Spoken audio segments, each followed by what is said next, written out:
In February of 1997, Patty Vaughan's mother stormed into her former son-in-law's house with a baseball bat, convinced he'd killed her daughter. Patty had vanished just 2 months earlier, the day after Christmas, leaving behind 3 young children and a trail of disturbing signs. There was blood found in Patty's minivan.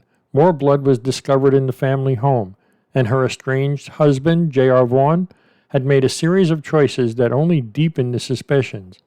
Somehow, no one was ever charged. But what if the clues pointing to JR weren't the full story? What if something else was buried beneath this quiet Texas neighborhood? Some mysteries don't begin with a stranger in the night. They start with a fractured marriage, a holiday full of tension, and a woman who simply disappears. Join me for another strange, odd, and mysterious story here at Odd Mystery Stories. On Christmas Day in 1996, what should have been a peaceful holiday became a turning point in Patty Vaughan's life, and possibly her last day alive. She had separated from her husband, J.R. Vaughn, just 2 months earlier and after 11 years of a deeply unbalanced marriage. Friends remembered how J.R. discouraged her from working, insisted she stay home, and chipped away at her confidence. He belittled her in front of others. Some even noticed bruises on her arms. Bruises Patty never fully explained. That morning, Patty had something rare, joy. She went to church with her boyfriend Gary, someone she'd recently reconnected with, and her family said she looked lighter, as if she'd finally breathe again. She planned to spend the evening at her sister Jeannie's house for dinner, but she never showed up. J.R. later claimed that around 6:30 p.m. he and Patty got into an argument and she stormed out, saying she was going to see Gary. But Jeannie had spoken to Patty earlier in the day and said her voice already sounded strained, like she'd been crying long before that supposed fight. Neighbors reported hearing raised voices from the Vaughn home that afternoon, but no one saw Patty leave. It didn't add up. Patty would never miss Christmas dinner without a call. She was the kind of mother who sewed clothes for her children and made every holiday feel special, even when things were falling apart. Then came the first red flags. J.R. told the police Patty never came home after leaving, but phone records show calls made from their home to Gary's number between 6 and 7 p.m. Calls Gary insisted never rang through. J.R. later shifted his story about whether Patty had returned after their argument. Even stranger, all of Patty's personal items, her purse, keys, makeup, and brand new gifts were left behind. If she left on her own, why take nothing? J.R.'s behavior the next day only fueled concern.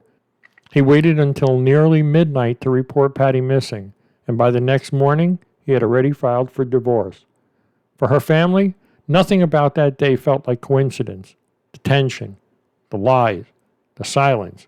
It didn't look like a woman who walked away. It looked like something much worse. And the very next day, when Patty's minivan was found abandoned miles away, the story shifted from suspicion to a haunting mystery. On December 26th at around 1:30 p.m., Patty Vaughan's light blue Dodge Caravan was found abandoned on the shoulder of the Texas State Highway Loop 1604. It was about 15 miles from her home and just 5 miles from her job at Quinney Electric. The location raised red flags immediately. That morning, Patty's boss had driven that same stretch of highway and saw no sign of the van. That meant it had been left there just hours, maybe even minutes, before it was discovered.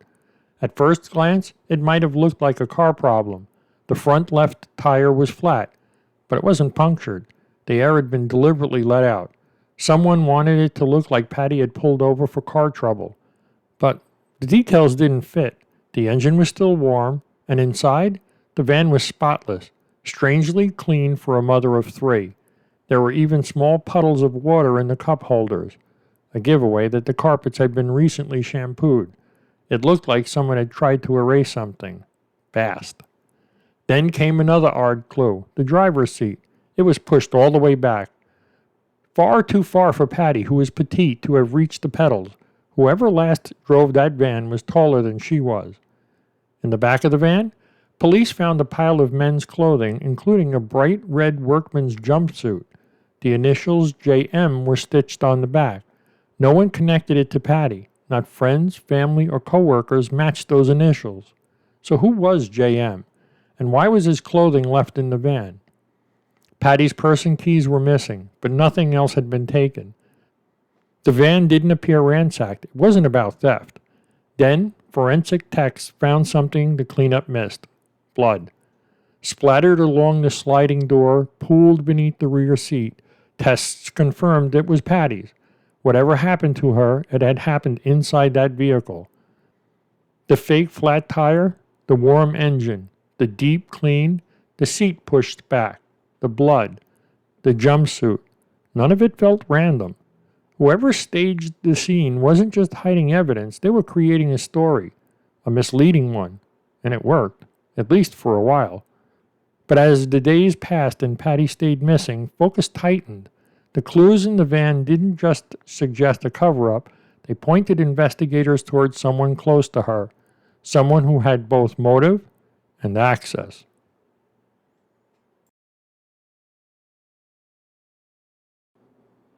In the days after Patty vanished, one person stood out for what he didn't do, her estranged husband, J.R. Vaughn. While Patty's family and friends launched search efforts, posted flyers, and canvassed the countryside, J.R. was absent. He didn't join the searches, he didn't help hand out posters, he didn't show up at any of the sites where people were desperately looking for his wife. For investigators, this wasn't just strange, it was a red flag. Why would the last person to see Patty alive avoid every effort to find her? When the police asked for DNA samples for himself and the children, J.R. refused. He wouldn't allow detectives to interview the children without a warrant.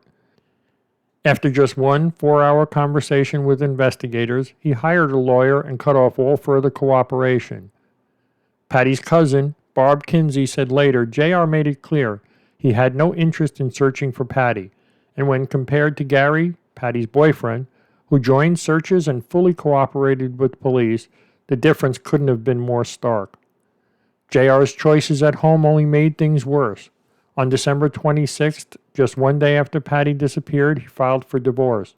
He would later claim it was only a tactic, but to everyone watching, the timing felt cold. That same week, he replaced Patty's voice on the family answering machine and took control of all messages. He also moved back into the family home, even though he had already contacted his landlord 2 days earlier to break his lease. It looked like he intended to reclaim the house, whether Patty returned or not. When police arrived to search for evidence, J.R. initially denied them access. Once inside, investigators found stains in the master bedroom, the bathroom, and the garage. A mop and bucket, still damp, sat in the garage. It was impossible to ignore the implication. And during the search, J.R.'s sister Marilyn stayed so close to the forensic team that the police had to stop working, worrying she was interfering with the process. Meanwhile, J.R.'s story kept changing. At first, he said Patty left after an argument. Then he said she may have come back. Phone records showed calls from the house to Gary's number, but Gary insisted he never received them. Why all the contradictions? As J.R. distanced himself from the investigation, someone else stepped forward, a man who had nothing to hide and every reason to help.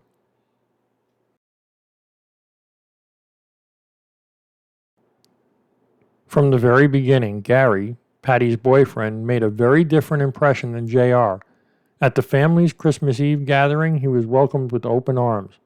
One of Patty's cousins even said she looked happier than I'd seen her.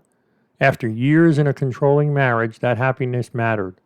While some, like a member of her church, criticized her for moving on, her family saw Gary as a new beginning, someone who genuinely cared about her. When Patty went missing, Gary didn't hide. He cooperated with investigators immediately. On Christmas Day, he was with his own family the entire time, surrounded by relatives who could vouch for his whereabouts. He even stopped by Patty's house that afternoon and saw her van in the driveway, but never went inside. His story never changed, and phone records backed up everything he told police. Unlike J.R., Gary didn't lawyer up. He took a polygraph and passed. He answered every question detectives asked, and he didn't just talk, he showed up. He joined search teams, He helped hand out flyers, comforted Patty's family. According to those closest to the case, he was shaken, but steady, present, helpful, transparent. Gary also encouraged others to speak to the police. He didn't try to steer the narrative or shut people down. He didn't have access to Patty's house, and there was no link between him and any of the locations where evidence was found. Investigators found no motive, no opportunity, and no inconsistencies. This wasn't a messy love triangle or a jealous ex. Patty had been moving forward with her life, and Gary was part of that next chapter. In the end, Gary's alibi held up. His actions aligned with his words, and everything about the investigation, from the timeline to the forensics, cleared him of suspicion. But that left one major question. If not Gary, then who? Investigators turned their focus back to the blood, the kind of evidence that doesn't lie and might finally speak for Patty.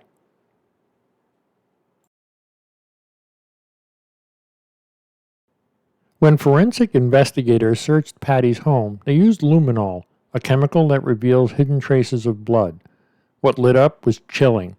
There were stains in the master bedroom, in the bathroom, in the attached closet, and in the garage. These weren't signs of a minor injury. They suggested something violent had happened. In the garage, police found a mop and a bucket filled with cloudy water.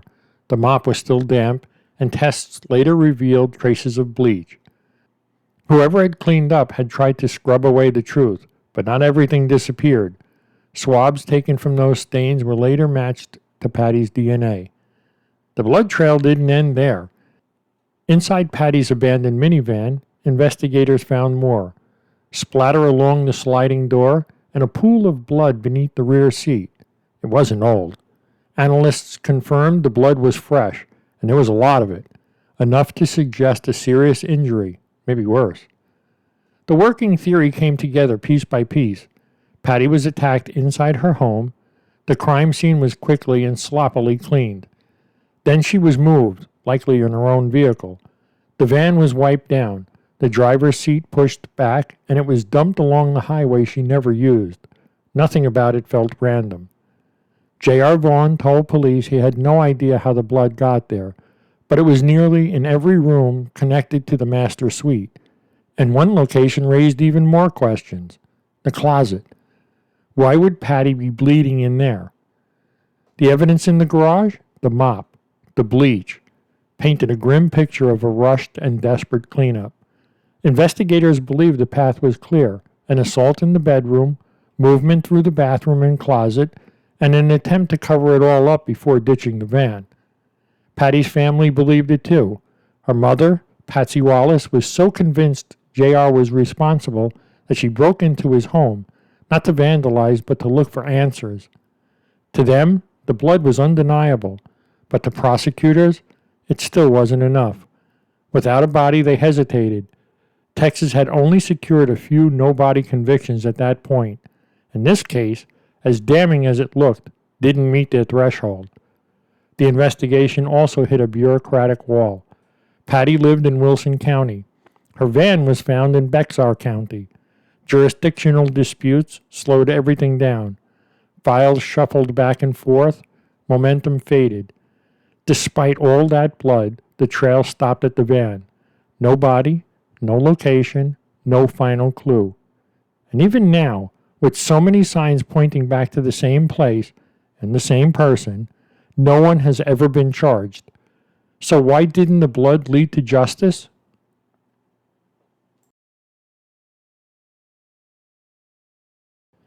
In 2012, more than 15 years after Patty disappeared, investigators revisited the forensic evidence and uncovered something they hadn't expected. Inside Patty's Dodge Caravan, new DNA testing revealed genetic material from an unknown woman. This wasn't a trace left behind from a casual contact. It came from someone who had interacted significantly with the vehicle, likely around the time Patty vanished.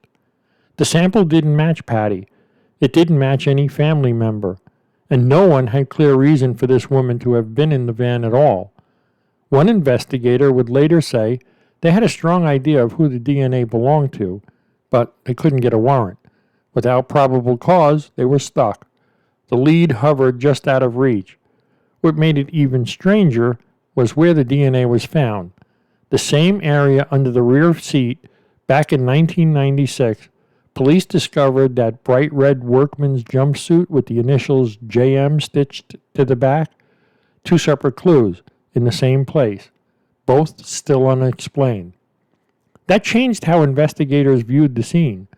The blood evidence, the staged flat tire, the seat pushed back, the near-perfect cleanup job, it all started to look more like than just one person's effort. Maybe JR didn't act alone. Investigators began re-examining old witness statements, looking for anyone, especially any woman, connected to JR who might have had access to the van. They zeroed in on one potential individual, but again, without a DNA sample, they couldn't move forward. To make matters worse, the DNA was degraded. By the time technology caught up, the sample was too limited for modern forensic genealogy. The same technique used in recent years to crack decades-old cold cases. They couldn't trace family trees. They couldn't run it through public databases. All they could confirm was this: someone else was in that van, likely helping to cover up what happened to Patty. They may have gotten away with it. The red jumpsuit remains in evidence, a physical reminder of a missing link in this story. It sat right where the female DNA was found, but no one has ever been able to say who it belonged to or how it got there. If JR had helped that night, who was she? And after all these years, why hasn't she come forward?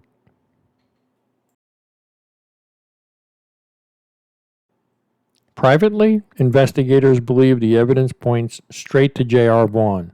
The blood inside the house, the blood in Patty's van, his refusal to cooperate, the unexplained female DNA. It all stacks up, but without a body, they've never been able to file charges. Over 3 decades have passed, and still Patty Vaughan's disappearance remains unsolved. For her family, the pain hasn't faded. Her cousin, Barb Kinsley, said it best. We've given up hope that JR will ever be prosecuted, but we will never give up hope of finding Patty. That hope is what keeps this story alive.